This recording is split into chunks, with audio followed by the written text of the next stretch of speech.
There was no hospital in Georgetown then, and we were living in Myrtle Beach anyway, but there wasn't one there either. So she had to go to Florence and went up there a month before we were born. It was kind of a tricky situation. And the doctor said, "Miss Doyle, you're going to have twins." And the head nurse, who'd been there much longer than the doctor, whispered to her on the way into the delivery room, "Miss Doyle, you're going to have triplets." And she was right. She knew what she was talking about. So that was in 1929. Of the three of us, Ingle was first, then I came, and then James was the third birth. When somebody lived in the hospital from Georgetown, was going back home that day, and he asked my father, "Well, Joe, is there anything I can do for you?" And my father reportedly said, "Yes, take up a collection, because they're born on the installment plan."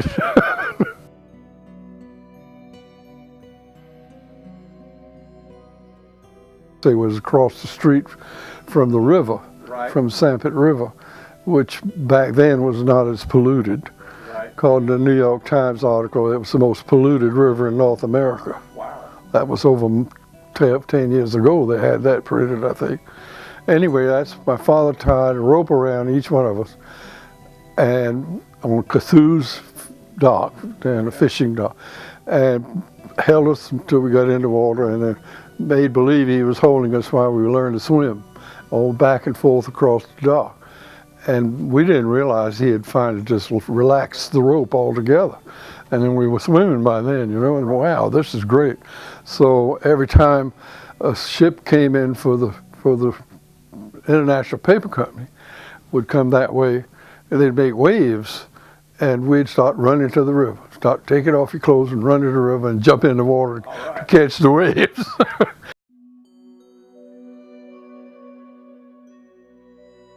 Well, I didn't realize there was a depression, of course, and they didn't say anything about it, but we didn't get an allowance until long after other kids were getting so much money a week. We didn't know about it. But my father, yeah, you know, just couldn't do it. There were 6 of us. When we finally got a little older and things eased up a little bit, we all got a nickel a week. And then he changed that to a quarter a week. Wow. So we felt wealthy then, you know.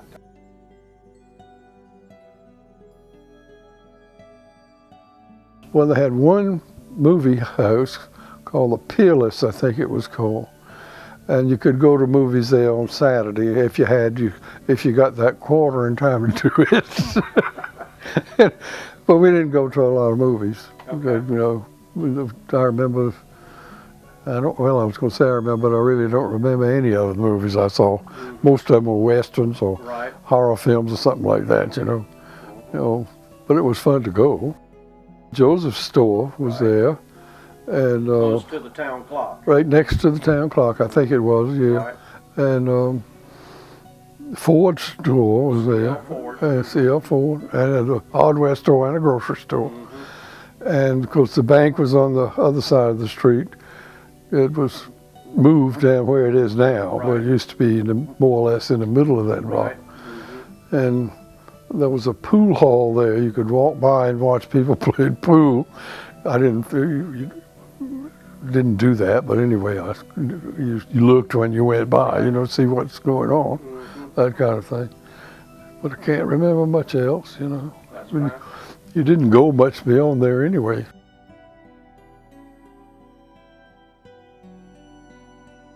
Went to the first grade with Miss Minnie Congdon was the teacher. She had been, yeah. Okay. And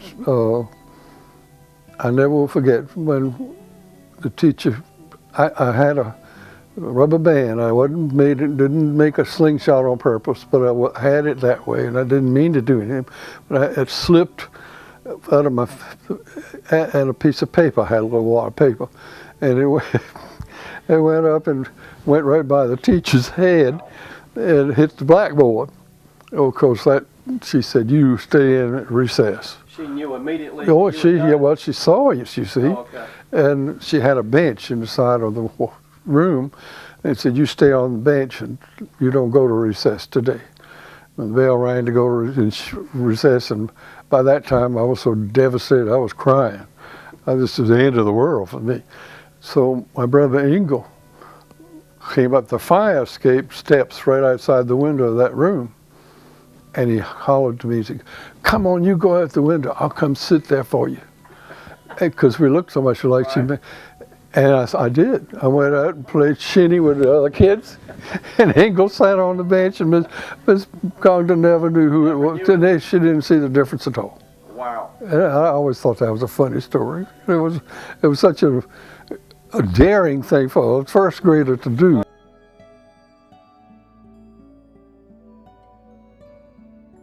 The Harrelsons. The Harrelsons. Harrelsons. And their father was the person who opened and closed the bridge. The drawbridge. The drawbridge, because you had to do it mechanically. Mm-hmm. And their house was right there in the marsh area, really. Right. And he would open the bridge for any ship that went through. Okay. So, and they, I think, had a couple other children too, in addition to the three boys. Okay. So there were two sets of triplets in Georgetown. They were older than we were. I don't think any of them is living now. The ferry came to the end of Front Street. Okay. At the end of Front Street, from St. James Street to the river, it was all still dirt. Mm-hmm. And we would go down every Sunday afternoon, and the little, maybe I shouldn't put this in, the little darkies would come sing. Mm-hmm. My father would throw them one nickel, mm-hmm. and they would sing songs for us while we were waiting on the ferry. And then we got on the ferry and went across one and then up to the other, where the second bridge is now. Okay. Well, where the old one is. Right. And then drove on for Pawleys Island from there. It was a lot of fun to ride on the ferry. You got out of your car and stood on the prow and got all the breeze. Okay. And I'll never forget, my father had a cigarette and he flipped it overboard. Well, he thought it went overboard, but the breeze blew it back. And it landed inside our car and burnt a hole in the seat.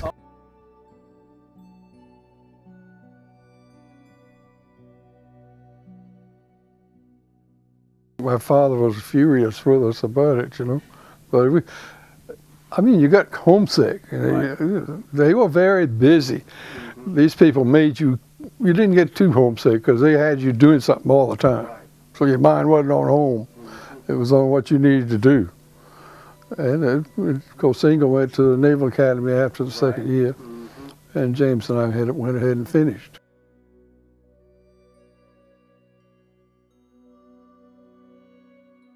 Well, James was in, but they didn't send him over there, thank God. Okay.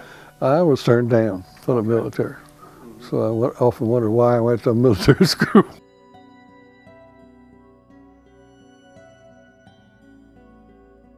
Started with 7th and 8th grade students in junior high school.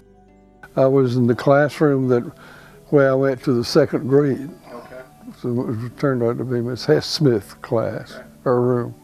I always identified it with her because she was such a nice person.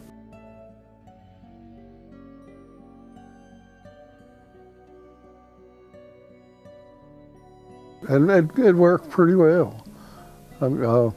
Somebody else could have done a better job. I didn't major in history.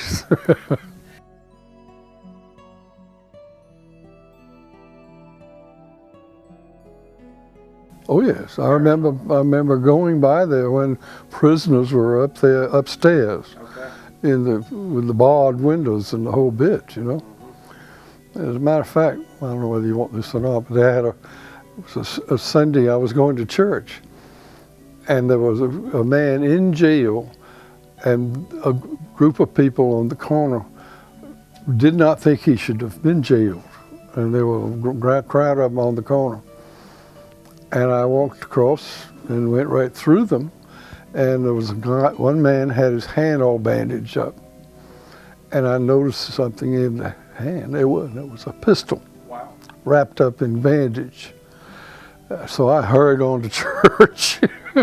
So I didn't stick around to see what was going to happen there, but I really don't know what happened, but I saw that.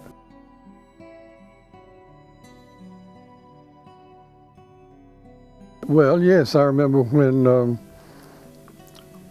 President Roosevelt came to visit with the Baruchs, with Bernard Baruch, and the whole town was not supposed to know, but of course everybody did. Somebody talked that shouldn't have, you know.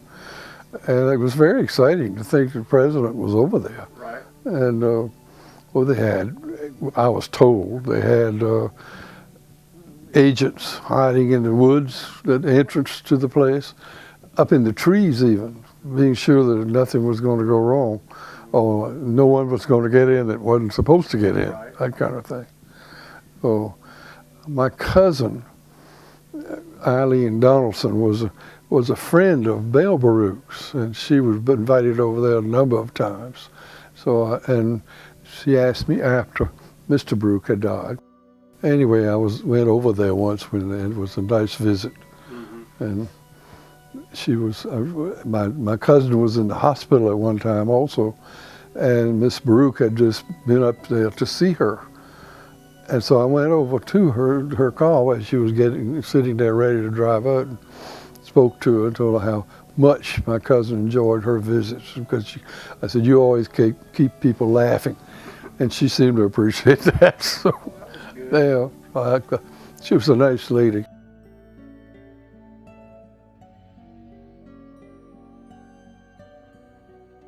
Not others, not a great deal of others at all. Okay. All right. But that was the main thing. Of course, there were sailing ships before that, you see, and I can remember one of probably the last one that ever came into the port. We would go, all three of us and Eddie Schultz, our good friend, would go making way. So we went over to see this new boat, the ship, three-masted schooner it was, and climbed up, and they didn't care. They invited us almost. So we dove off the end of that into the water to see how that was. How old were you at this time? I guess 13 or 14, old enough to know better.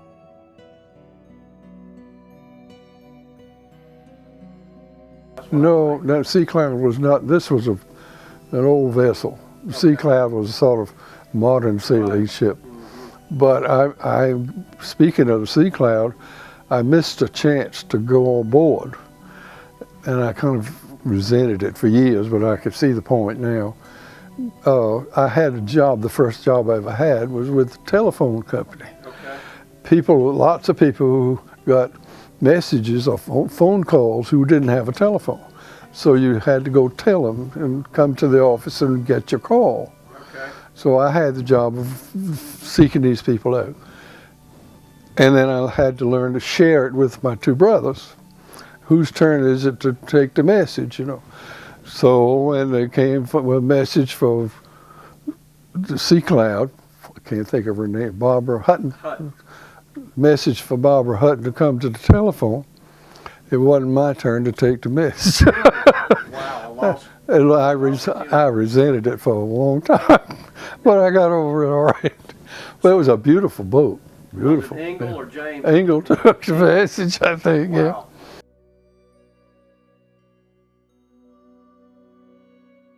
Right across from the town clock on the corner, upstairs? Upstairs. You would have to go there and then get your phone, or when I went to get the message, I had to go upstairs to where all the ladies were working with the things around the necks and the things you punched. And one of them said to me, she knew who I was, she said, "You see your 237, that number up there, that's got your telephone, your home phone? You see that dent in it? Because that gets used more than any phone in Georgetown."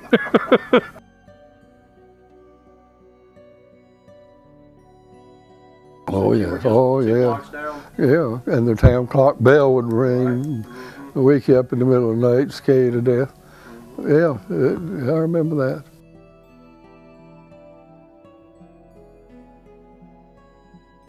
Well, I think there are a lot more people in school now than there were then. Right. So it's a matter of having to take care of a greater number, which isn't easy.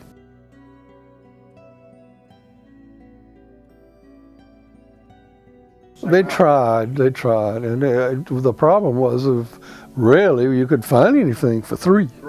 They would have things for twins all over the place, but not triplets. So, and after a while we got bored with that idea anyway, so heck with that, you know. It'd be more individualistic to have your own in the first place.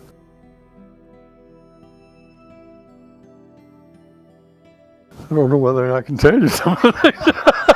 One of the things the kids don't do anymore was play marbles. Did you grow up playing marbles? Yes, sir. They had them all over the schoolyard, and that was something. You could bring home a big new marble, you know, that was something. My father got all three of us a bicycle each, and not only that, he got the gold stick-on letters from the dime store. And you put your initials on the candle, not the crossbar thing. That was something. All three of us. What about BB guns, slingshots? Oh, yeah, I had them too. Oh, I never would shoot anything though. Right. No, I couldn't make myself shoot something living. I just wouldn't do it. A snake, maybe, but no. Yeah.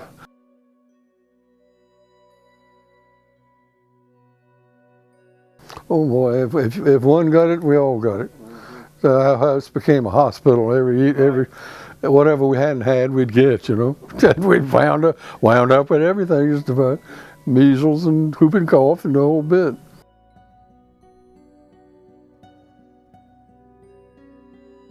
By the way, she's not just my cousin, she's a double first cousin. Double first cousin. My father and her father were brothers, Okay. and my mother and her mother were sisters. Wow. So they're not just first cousins, they're double first cousin. Yeah. She went to the medical college in Charleston, and then did her other further work out in the Midwest somewhere. I can't remember that. And that's St. Louis, I think. Okay. St. Louis, and then set up a practice across the street from the backyard of the school. There was a little office there, very near the ice plant, where that is now, on the back of the street, you see. And she set out there. That's where she started. And then the Pyatts built this place right next to the hospital. After the hospital, then she moved in there, which was a big help to her. For one thing, it was difficult and tricky. You felt that way, whether it was so or not, for her to take calls in the middle of the night, you know, and by herself. And she'd go. She'd get in the car and go. But once they had the hospital, it made a big difference. And it made a big difference for her to have her office right across the street, too, from the hospital. So that worked out very well. I've always been very proud of Frances, going all she did, you know. She did. And I think from all I've ever heard, she was a very good doctor. So I would think so, because she was a very bright person, I can tell you that.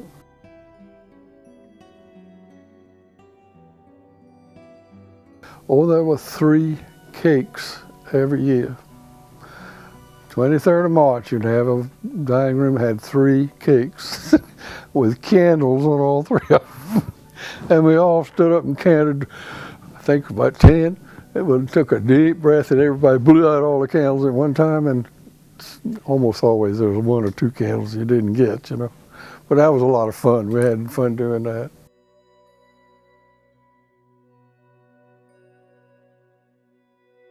in real estate and insurance. Okay. I've often wondered, I don't know, and I have no way of finding out, but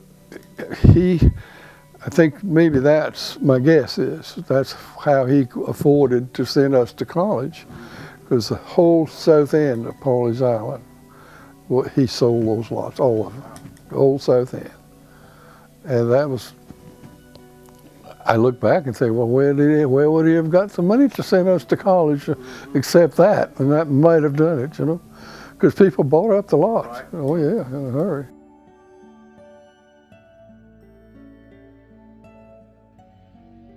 My older brother, Joe, was named for my father, was killed in World War II. Oh, okay. So, All right.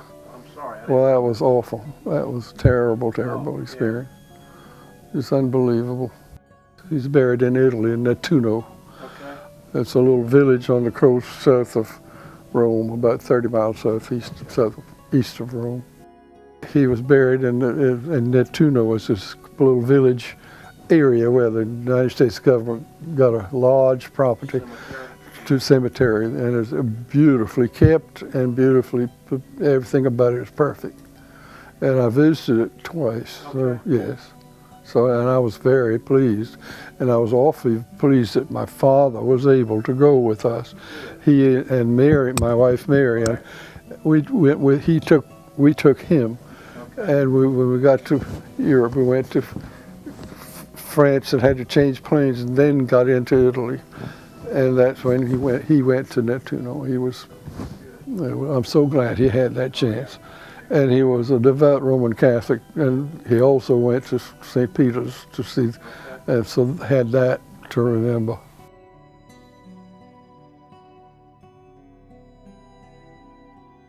Yes, but you know, if you lose someone in the war, Right, still. it makes everybody was shouting and just living it up, you know. Right. And all I wanted to do was come home. Right. And all of us went home.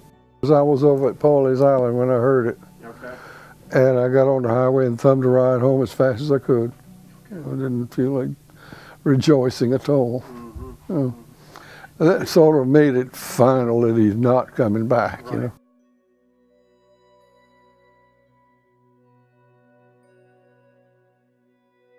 We used to catch rides to Pawleys Island almost any time you wanted to. Just stand on the road and put your thumb up and they'd stop, take you.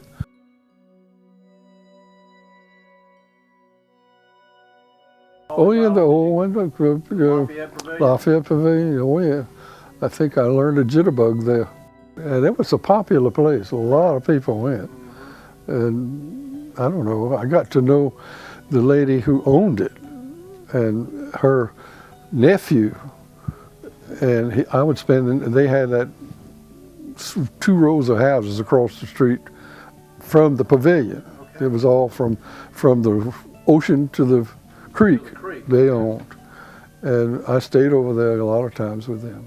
Now, was that the Brickmans or? Yes. Okay. Yeah. The Pauline Brickman. Well, I didn't learn how to jitterbug there. My older sister taught me to jitterbug right there at 528 Front Street. Yes.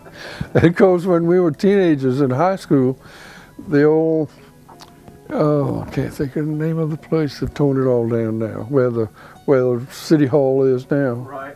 There wasn't there a power plant or a huge brown, or something? Yeah. And the kids, they let the high school kids have upstairs to have dances and things. Okay. And that's where I learned to bug that at home. Okay. So we did that before, because see, Pawleys Island is no good except in the summertime. Right.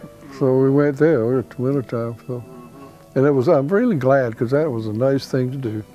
And it was popular, everybody liked it. Right. Always, all the crowd went.